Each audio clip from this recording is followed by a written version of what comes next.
Hello and welcome to Campaign Chronicles, France 24's regular countdown to the presidential election. With 12 weeks to go, the contest is now getting down to some serious business. Coming up in the show today, François Hollande has rolled out his programme, but does it prove he's got the stature to be the next president? Old-school socialists battle the far right for the working-class vote. And in Faces and Places, with jobless numbers rising, we'll meet someone who works with an unemployment agency. Before that, though, we're joined in the studio by Campaign Chronicles reporter Luke Brown. Thank you very much indeed for joining us. Luke, we're going to begin with what was a crucial week, really, for the Socialist Party candidate, François Hollande. It certainly was. Ever since the primary vote back in the autumn, he's been accused of being flou and mou, soft and vague. This week, he basically tried to dispel that he was either of those things. The first step was the very big rally that he held on Sunday. He was passionate, he was principled, he was a good orator. He demonstrated he has perhaps presidential charisma. The second step was on Thursday. He held a press conference to unveil his detailed manifesto. 60 promises. The Socialist Party says they've done the number crunching. The reason for that, he has to ensure that he has the credibility for the top job. So it has been reflected, though, that it is a bit of a success in the polls ever since then. Consolidated his lead since Sunday, 4 to 6 points ahead at the moment. All right, well, how have the Conservative UMP been reacting to that then? Not necessarily as well as would have been expected. They've been very good up till now at fighting back most times. Sunday, though, it did seem to be that they were taken off guard. The communiques that they were releasing rather gave the impression that they hadn't even been listening to the speech and had in fact been written before the speech was even given. In his TV appearance on Thursday on national TV, François Hollande went head-to-head with the foreign minister, Alain Juppé.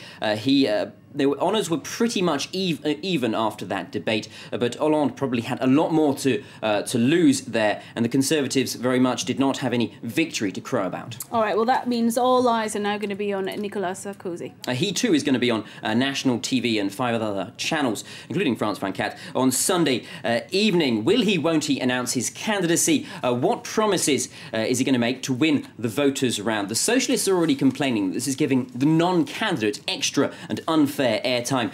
They aren't giving anything away at all, though. Throughout the week, despite all those media appearances, François Hollande was very careful not to mention pretty much at all Sarkozy by name. A couple of times slipped through the net, though, very much keeping the focus on the socialist candidate. All right, well, this week's show, Luke, is decidedly left-wing. Having seen how the mainstream Socialist Party is ahead in the polls, we're now going to take a look at how one of the less well-known candidates is doing. This is Jean-Luc Mélenchon. In France's diverse political landscape, he's one of the most left-wing candidates. His main electoral target, working-class voters. His enemy, the ruling class of bosses. To mark his visit to this factory, Mélenchon's team says the owners have sent the workers home. Isn't it extraordinary to see how the powerful can be frightened by words? Just because those words are words of resistance and a call to arms. Currently polling at around 8%, Mélenchon won't be the next president. But as his figures keep rising, his popularity is weighing on the campaign's big themes. The mainstream Socialist Party recently adopting a harder line with the world of finance. Vindication for the candidate from the Front de Gauche, the left front. We're delighted by the ideological contamination that's all around us. That satisfaction amplified by Mélenchon's own career. After 3 decades as a high-profile socialist, he walked out on the party in 2008. Now his campaign is backed by the historic French Communist Party.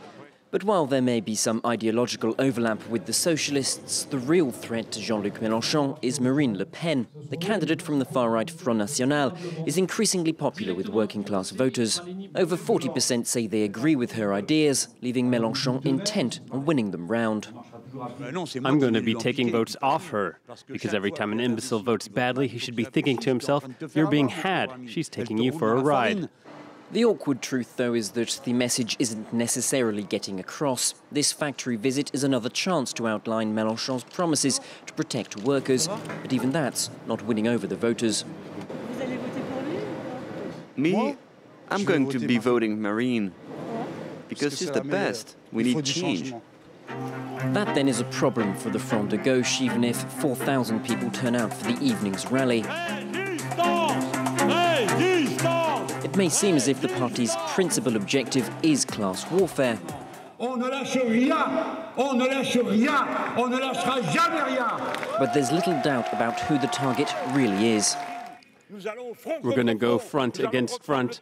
We're going to take the ground back meter by meter. That means head by head, with arguments, one by one. That's your job. Proudly populist, defiantly left-wing, Jean-Luc Mélenchon harks back to a different era. But as he and his rivals from the far right mop up working-class votes, it demonstrates that those voters feel increasingly abandoned by mainstream parties. Well, it's now time for a wrap of the week's other news with behind-the-scenes regrets from that socialist shindig, a who's who of political enemies, as well as a surprising revelation from the president.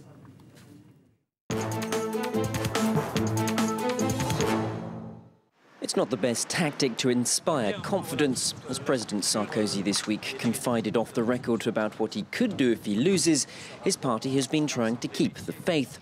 Grassroots activists are scrambling to hand out 6 million pamphlets vaunting Sarkozy's record in office, while the party's quarterly magazine reminded subscribers of all the good things the president has achieved. As the latest polls again see Sarkozy lose ground, he'll be on national TV on Sunday, a last throw of the dice for the man who's still not yet officially a candidate. Is it too good to be true? François Hollande's first major rally was judged a success. Key to that, the image of the Socialist Party united behind their candidate, but the family photo concealed hidden heartache. Ségolène Royal, the former candidate and former partner of François Hollande, not best pleased to have been written out of the history books. It's not just about me, it's the whole thing. All I'm asking for is that our past is respected.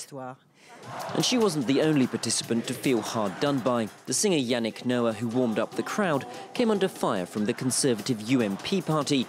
2 MPs accused him of tax evasion back in the 1990s. His lawyers say they will sue for libel. Choose your enemies wisely, but make sure everyone knows who they are. As François Hollande named his nemesis, it revealed his political preferences. I'll tell you who my real enemy is. My enemy is the world of finance. While centrist François Bayrous is inspired by economic circumstance. My enemy is unemployment. And Dominique de Villepin stayed true to his reputation for fine words and little substance. The number one enemy is inside us. It's our temptation to give up, to believe in magicians and prophets. All right, well, let's get the latest from Faces and Places, France 24's weekly rendezvous with voters. National jobless numbers are at a 12-year high. That means pressure is mounting on people who work in the job seekers agencies. Now, the north of France is especially hard hit, making life difficult for this week's host, Emily, who works in the local employment office. La deuxième info qui, cette fois, pour nous est plutôt une bonne chose, c'est que les budgets vont être fongibles. Donc, Emily is a manager at Pôle emploi, the French National Job Centre, and has been working here for 12 years. Her agency is based in Doullens, North Picardy, a former industrial area. The region has been badly hit by the crisis. Unemployment rose by 10% in the last 3 years. But as the unemployment rate increases, Emily's staff does not, placing enormous pressure on the centre. Nowadays, when you watch TV, turn on the radio or open the newspaper, you're confronted by the crisis, job losses, etc. And we feel that unemployed people are losing faith in a better future. We really need to help them, because they're psychologically weaker. They lose confidence, and they're less motivated when they apply for a job. Emily has very much settled into life in this small village. Its red brick homes are typical of the region. A lover of outdoor sports, she brings her daughter to the equestrian centre after school. Emily believes the authorities should be doing more to protect the environment. I'm appalled about the lack of involvement by the whole political establishment in France or abroad in such matters. I understand that there can be local issues in terms of economy or purchasing power. But I believe that a strong growth will be useless if in the next 10 or 20 years we don't have enough natural resources to survive. The mother of 2 young daughters, Emily's main priority is to ensure her children receive a good education. She says schools in small villages must be kept open. Today we feel very lucky to have a nursery and a primary school in our village where our children can go. And we would very much like not to be threatened by class closures anymore. Every year the government decides which schools will be kept open. Many young couples with kids settle in our village, so there's a real need. Emily has no plans to leave this village. Both her and her husband believe village life provides the very best for their family. Well, before we go, just time to check in with how the socialists are doing online. They've actually been mocked on the Twitter sphere for their video where high-ranking MPs are seen dancing. The Minister of Industry, Eric Besson, pointing out that it's even worse than the Conservatives' own past efforts.